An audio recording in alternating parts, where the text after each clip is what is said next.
Hello there! Yes, this is Ate Shelo from Iba't Ibang Kwento ni Ate Shelo. Kamusta kayo? How have you been?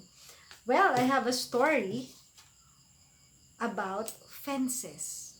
It's about actually the words that we say. Okay, and the temper too. Well, have you had that day when you're so upset about some things and you just can't get it all inside? You're just so upset. You can shout. You just want to roar. Parang Hulk. Anyway, there was this young man and he was really upset. And he was having a hard time controlling his temper. So his father said, well, I have a suggestion. You see our fences? They have really, really nice fences. Look, there. They had just had it painted, put it up, and they're so nice. So all around their property, their house, they had these picket fences, and they're quite lovely to look at. And then the father said, every time that you will have a fit of anger and you're having a hard time to control it, when you can't control it, get a nail and a hammer and then hammer in one nail into the fence every time that you get upset. Okay, I think that would be a good release, said the young man. And so, in one day, he got so upset and he couldn't control it. In just one day, he was able to hammer in 29 nails into the fence. Just one day of being upset. And then he said, look, Dad, I was so upset, I hammered in 29 nails. 29 nails, alright. In the brand new, freshly painted fences. Alright, 29. And then the following day, he said, I think 29 is a little exaggerated. Maybe I can control myself today. So, the next time he got upset, he was just upset about 24 times. So, look at that fence. And then, gradually, he was able to lower the numbers. Maybe they're running out of nails. Anyway, look at those nails. He hammered in so many nails into the freshly painted fence. Anyway, one day, he was able to nail just a little bit less, and then less, and then less.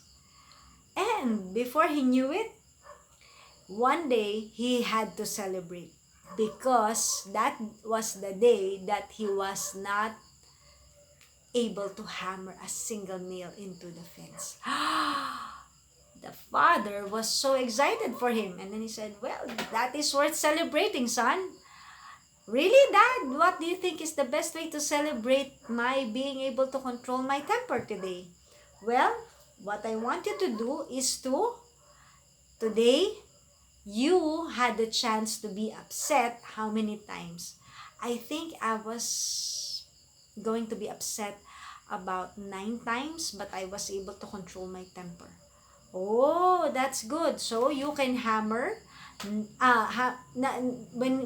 Before he was supposed to hammer in one nail for every time he gets upset. This time he gets to pull out one nail for every time that he wanted to be upset, but he did not lose his temper. Alright, so today he was able to pull out 9 nails. And then every day he was able to pull out nails until finally he was able to pull out all the nails that he put in. And then the father said, I'm very proud of you, son, that you were able to take out all the nails from the fence. That means it is quite a success. The activity that we had, the exercise that we had is a success because you're able to achieve the goal of controlling your temper. However, there is a consequence to everything that happens. What is it, Dad? Said the young man. Look at the fence. Yes, you were able to take out all the nails, but look at the fence. It has holes in it. A lot of ugly scars on the freshly painted fence. And no matter how you say sorry to that fence, it's not, and you were able to remove the nails, right? He was able to pull out the nails.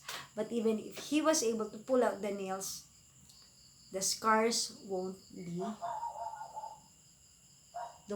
disappear anytime soon, right?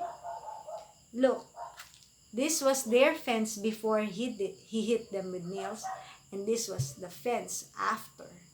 So the father said, even if we try to make amends because of our flaring anger and a lot of getting upset, cursing and stuff like that, yes, we may say sorry, we may apologize to the people that we have hurt, but you cannot be so sure that they will be healed back to it was the original. So before you get upset, remember to think first, what would happen if I get upset and if I hurt their feelings? Well, there are times we really get upset. It's all right. It's okay to be angry. It's all right to know that there is injustice, but make sure that you are getting angry at the right things or the right people for the right reasons. And if you can control your anger, maybe you can get the justice or you can get the treatment that you're supposed to get without having to sacrifice all that beauty.